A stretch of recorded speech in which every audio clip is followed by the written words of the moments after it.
I'm Pat Ogle. I'm on the board of the CBMC, and we are co-emceeing today with Paul Loeffler, also a board member, because it takes two individuals to handle Jimmy Weldon. There is no way, and you'll understand when we get done, and some of you might have to come up and help too.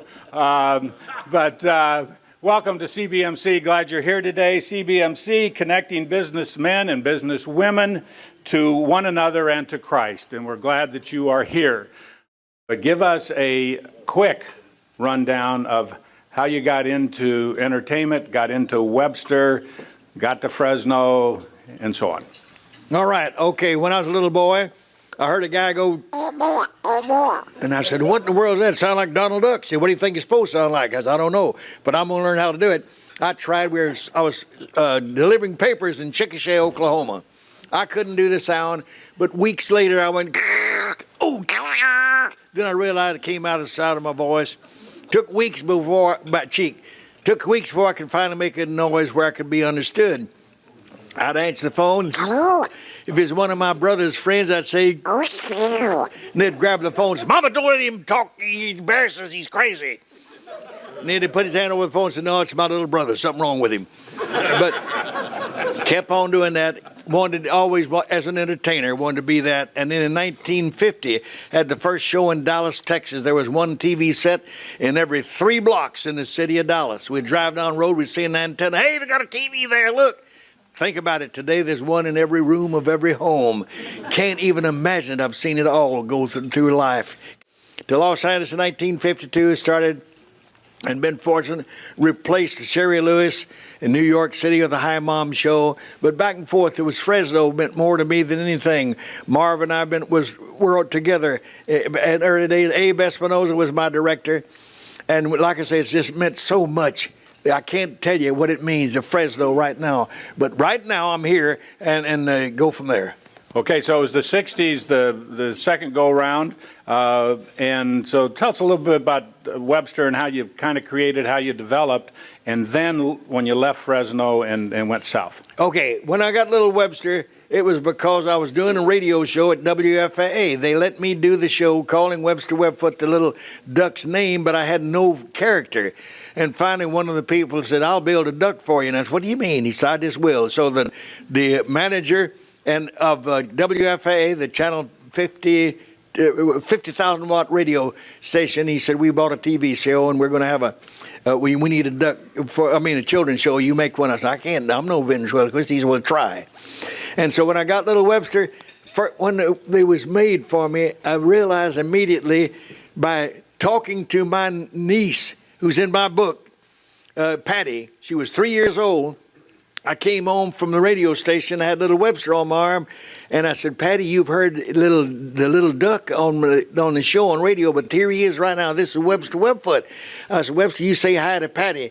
And as soon as I said, tell her, she looked straight over at Webster, and I said, hi, Patty. She started smiling. And I said, Patty, look at me. I'm doing the talking. I said, Webster, just play like now. His head's going like this. I couldn't stop him. It's automatic. And finally, and every time he'd move, she'd look over at him. And I thought, what's about with this little girl? Is she just 3 years old? But then I realized a ventriloquist normally talks without moving their lips. They said, what do you think? Oh, it's a great day today. Well, I can't do that. If I talk like Webster, I'll move my mouth more than ever because I'm talking out the sky of your mouth. And it's hard enough to make sound anyway. So every time I did, she'd look over to him. And then finally I put him away in his little case, and she came back and she said, Uncle Jimmy, will you get Webster? He won't talk to me unless you're there with him. And I thought, good lands. But then I fashioned little Webster's personality. She was 3. I let Webster think that he was 3 too, and I said, when's your birthday? It's February the 31st. I don't know how I came up with that, but I did. But he automatically became February the 31st, so all the time we do this. I also found that at night when we'd go to a party at WFAA, just the staff in there, and I'd take little Webster. And it's way late. It's 10 o'clock at night. And I'd go get Webster out of the box, bring him in. We may have been telling funny stories or something, but the minute I walked in the room with little Webster on my arm, the conversation stopped. And they just started talking as though little Webster were a little boy coming in the room. And I thought, golly Moses, don't destroy him. Webster and Bible stories, how did that develop? One day, one of the buddies told me, he says, you ought to be able to tell stories. And I said, what? He said, tell Bible stories. And I started doing this, going down the Old Testament, because I knew I couldn't say anything about our Lord on the air. I couldn't say anything. It just wouldn't work. It would not work if I was going to do a show. And I told people I was going to have a program that was commercial. It was going to be sponsored. And so if it was that way, I couldn't have anything that was nothing other than just Old Testament. And that's what I did. And it became really successful, and I had it on radio stations, and it meant a whole lot because little Webster and I would tell stories about in the Bible, and it would start on Monday and then end the story at the end. But always close with a little prayer and asking God to bless us or what we were doing, and said, go to your church, tabernacle or synagogue, and tell God you love him, and like that. That's what no one ever fussed at me for that. And I thought, oh, this is so good. So you leave Fresno in the late 60s. You head to Burbank, where you still live. So give us a quick rundown on the phone call, Hanna-Barbera. One day the phone rang. I said, hello there, sorry to keep you waiting, which I always do. It's a fun thing. And he said, this is Bill Hanna. So we're going to do a program, a new show called Yogi Bear. And he said, and there's a little duck. Would you do the voice of the duck? And I said, yeah, certainly. Had no idea what it would mean. But that voice of little Yakky Doodle meant more for my career than anything that ever happened in my life. Wherever I am, I can go in. And when I do the thing like what Pat was saying, when I tell them to close their eyes, and I do little Yakky Doodle, help! They all look up and say, good golly, that's the guy. And I never realized it. Little Webster Webfoot, bless his heart, it's Webster's voice, naturally, but I mean, they had to go for little Yakky Doodle. But really, it meant so much to me in my career. And you are the last remaining voice. That's right. I'm the last living character in the Yogi Bear show. They're all dead. Well, after all, I'm 93 years old. What the thunder? How long is the guy going to live? What was that transition when you decided, besides entertaining, but to be a motivator? I can't believe these questions you're asking me because it is important. I was sponsored by Medigold Milk, but Woodbury over here, but I used to do a show in Fresno, in Salinas, and one of the sponsors was Medigold Milk. And the man who was the district manager there said, Jimmy, we're going to have a meeting with 25 route salesmen. These are milkmen. Would you come over and just do a little something? Bring Webster, do a little fun thing, and then just to introduce him for us. Well, he's my sponsor. I said, certainly I will. Went upstairs to this little restaurant. And so it's not Salinas, but the one just outside there. Anyway, I did a thing with little Webster, and I introduced this fellow named Glenn Lay, and I went back to the back of the room. And when he got up, he said, I want to talk to you about success. And I thought, what the thunder is this? And so I took the napkins, and he started going, and I wait a minute. He talked about the 6 areas of our lives: mental, physical, spiritual, social, family, and financial. The importance of doing something that we believe in. Our belief, not what someone else tells you to do, but what you want to do, setting a goal. He said, setting a goal in your mind is the most important decision you'll ever make. That's also in my book, because I say, other than your commitment to God, that's the most important thing you'll ever do, setting a goal. So anyway, after he finished this, I walked up to him and I said, where'd you get that information? That's the greatest thing I got all these notes here. And he said, well, it's in the Bible. It's anywhere. And I said, well, you'd help me. When can I talk to you? Glenn Lay let me come over from Fresno. I flew over to the airport in San Jose for the following 3 Saturdays. I took notes of every kind. And then finally, as you say, as my book talks, after a while, you slow and you go back down to where you were. You forget what you were thinking about and just kind of calm down. And then someone came up to me. Where are you, Arson? That's it. He came up to me and he said, I'm one of the guys with the dynamics of personal motivation. That's when I had a group here. And he started, and I sold that. I loved it. It was the greatest thing in the world, telling about goal setting and everything. And I loved this more than anything. I had a regular program. We had people that bought the program for me. We'd meet once a week. And then Paul Paul Meyer, the guy who started this program, divorced his wife and married his secretary. And I said, golly, I've been telling people the importance of what this will mean to your life. Never did I ever want to do another program, but the things that he instilled in my heart, I knew I wanted to keep, and that's why I used it with all of in my heart. I still believe that formula for success is the greatest thing in the world. A daily progression toward worthwhile, predetermined goals, one after another. So he might have divorced his wife and then killed me if I didn't want to do any more programs, but that was instilled in my heart, and you'll see it in my book if anybody ever gets it. But that's where it changed my life right there, Pat. I came back and said, this I want to do. Then I said, oh, God, if I can just talk to people how to change their lives, what it will mean. And it just happened that way. You are the most important person in the world. You know more about yourself than all the people in the world combined, and you're the only person you're never going to leave. So it's up to you. You can do anything you want to if you believe you can. You had a carpenter used to walk on the streets of Galilee. He said time and time again, as ye believe, so shall it be done unto you. It's so simple. We don't know. All you have to do is just ask.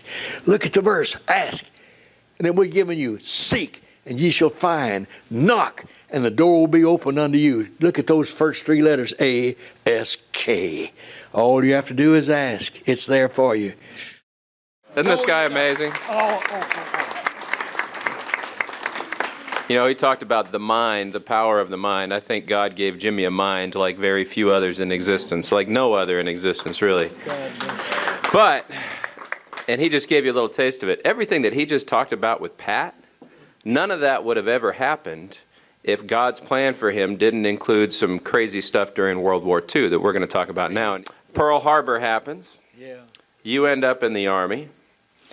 And there were a few twists of fate there. And when you think about this, he wouldn't have had a Hollywood career, would have never met his wife without what he went through in World War II. And even within that, there are some other twists. So initially, you end up training with an engineer outfit. Right. The 146th. 146 Combat Engineers. What do you remember about that early experience in the military? Were you tough enough to handle it? Yeah. Well, of course, I was so young, it didn't make any difference. We weren't worried about anything. We just we enjoyed what we were doing, literally. Mm-hmm.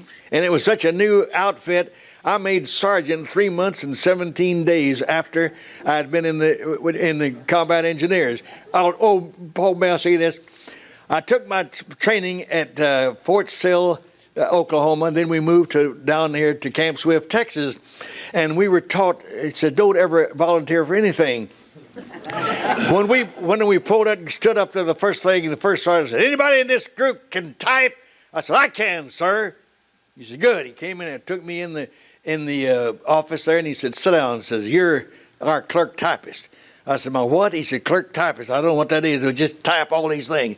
So for 3 weeks, I sat there and typed everything, motor pool signs, everyone you could do. And I'd hear these guys doing close order drill outside. I wanted to do that so much because I wanted to be an actor. One day I was going to go to Hollywood. And I had studied my close order drill at Camp Lawton.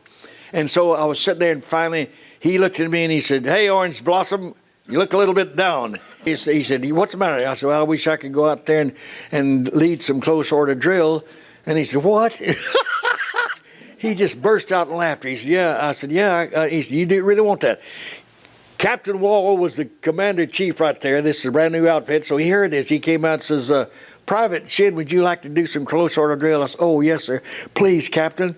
He said, okay. So he called a platoon over and had them stop, and they all went to the door. And so I walked out there and I stood there and I said, platoon, hut, right, face, forward, march, first squad in the rear march, second squad in the rear march, third squad in the rear march, fourth squad in the rear march. Man, them scattered out all over where. And I looked over and old first sergeant's going like this. God, what's going on? Captain Wall was smiling. I kept on going. I gave him a black marches. We did everything. And finally, about 10 minutes later, I stopped. I said, platoon, halt. Now, let me tell you all something. I never saw that typewriter again. I became platoon sergeant right there, and man, that made me feel so good as a sight. But I was doing what I wanted to do and what I believed I could do. I knew I could lead that platoon. There, I'd made a sergeant in combat engineers, but I wanted to take the Air Force exam. Right. I took the Air Force exam and passed it and went to Northfield University, Norwich University, Northfield, Vermont. I made pilot, navigator, and bombardier. Qualified for all three. Went down to Maxwell Field, Alabama. 2 days before pre-flight, the Battle of the Bulge took place. And that's when 36,000 of us were put back into our respective and ground forces. I went back to the end of the 1270th Combat Engineers in Arkansas and shipped overseas. But if you had never left that first engineer outfit and gone to pilot training, you would have been with them. That's right. At Omaha Beach on D-Day, right? That's right. That's right. Yeah, my 146 went over there, and about 90% of them all died right there at the Battle of the Bulge. It's God's unbelievable.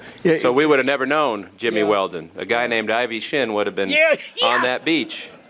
So you had the pilot training, but then because of the Battle of the Bulge, they need foot soldiers.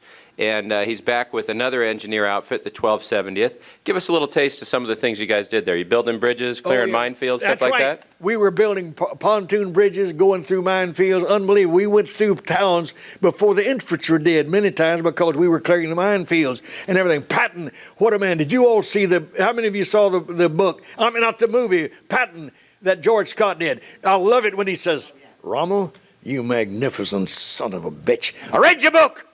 That was him. Man, this guy, he didn't mean that ugly, but I mean that man. Get O'Reilly's book, Killing Patton, because they talked about him. We said over there, hey, he didn't die in any Jeep accident. They had to get rid of him. It's unbelievable because he was so powerful. What a man. Yeah, he wouldn't say to us, "You going up there now and I'll see you later." He'd say, "Hey guys, come on."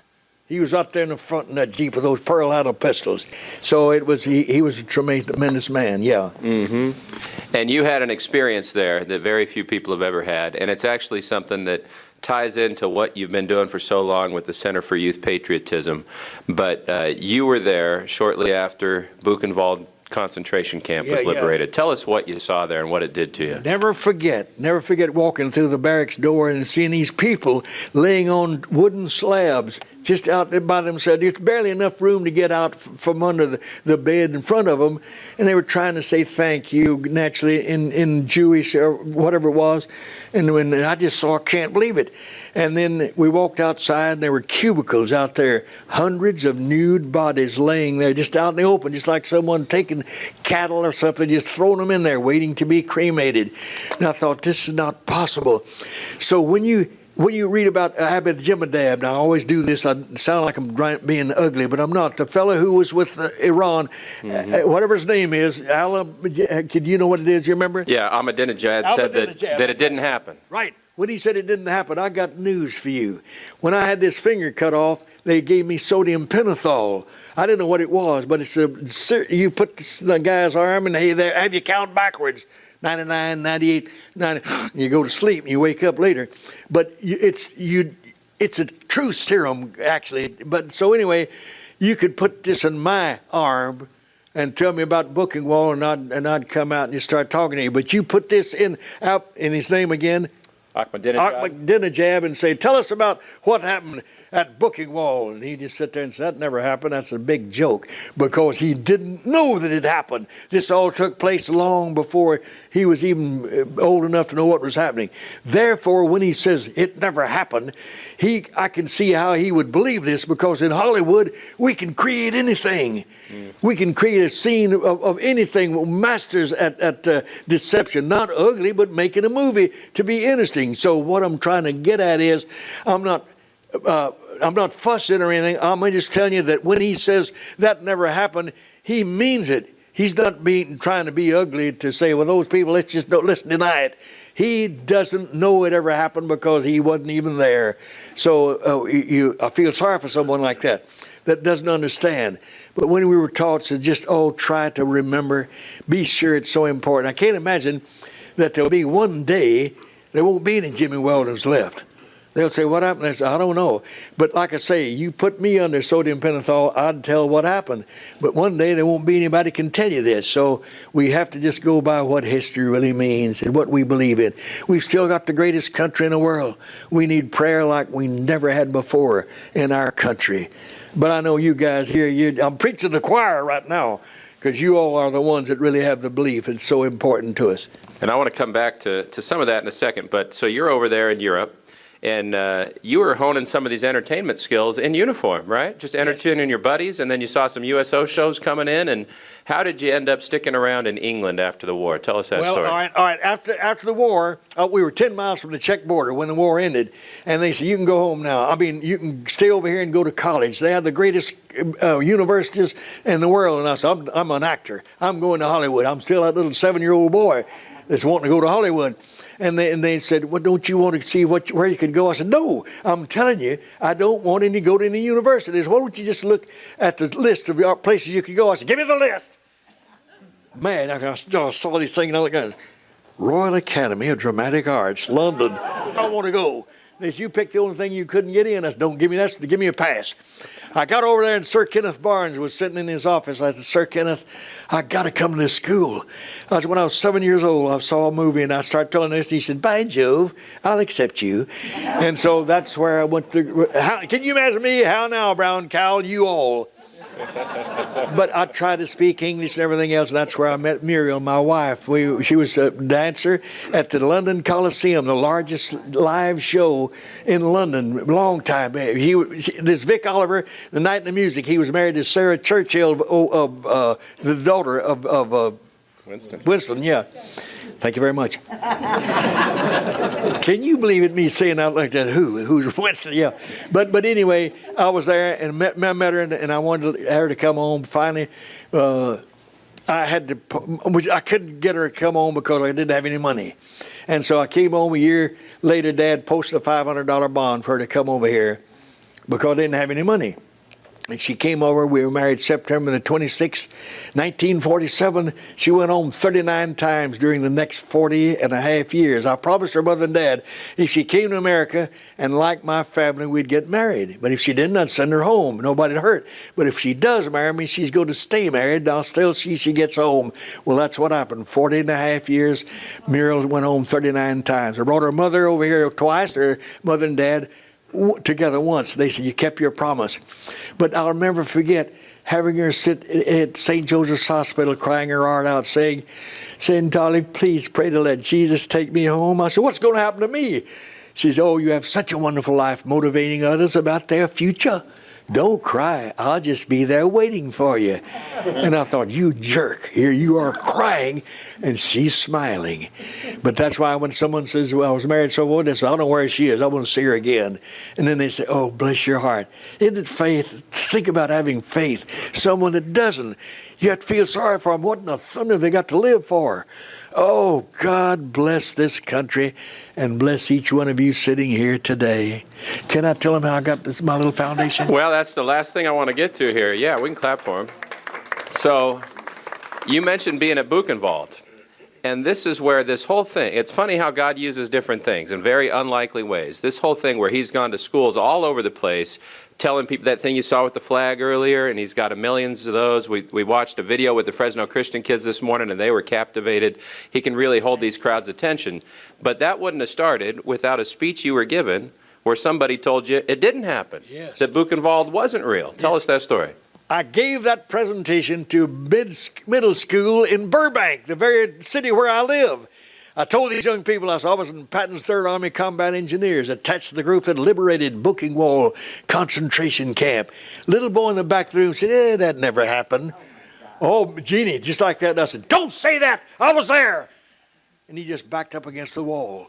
Later, I talked to the largest Lions Club in Long Beach. Little man came out of the audience with a yarmulke on the back of his head, and he said, Jimmy, I'm Rabbi Kane. I was at Buchenwald concentration camp. We stood there hugging and crying in the middle of the room. Later, he had a program called Survival of the Holocaust. Had me speak. He introduced me and said, Jimmy's one reason I'm here today. I said, don't say that, Rabbi. But I did feel good in my heart that I might have been able to do something. So I picked up the phone and called Dennis Daly. He lives in Palm Springs today. He was the top writer for UPI, United Press International, the largest news organization around the world. It doesn't even exist today. UPI is no longer together. But anyway, he was their top writer. And I said, Dennis, what's happening in our country? He said, what do you mean? I told him, he said, you got to get a little 501c3 nonprofit corporation and talk to schools about America. I said, got a what? He said, you've got to get a little 501c3 nonprofit corporation. I don't know what you're talking about. He tried to explain it, and I said, Dennis, I don't have any idea what you're talking about. And he said, don't worry about it. I'll take care of you. And I didn't use the word, but I wanted to say, kiss my, I was, just because I don't know what a 501c3 corporation is. Don't make a fool out of me. But he didn't stop. He kept going, and a year and a half later, what? No. Center for Youth No, I'm talking about the IRS. Oh. You got your 501c3, yeah. The one that locked everything off. They didn't want. Had to fight it a long time. They didn't want it there because I had patriotism in it. You all remember that story. Anyway, IRS in Washington and the California legislature gave me the 501c3 corporation. These are Dennis Daly's words.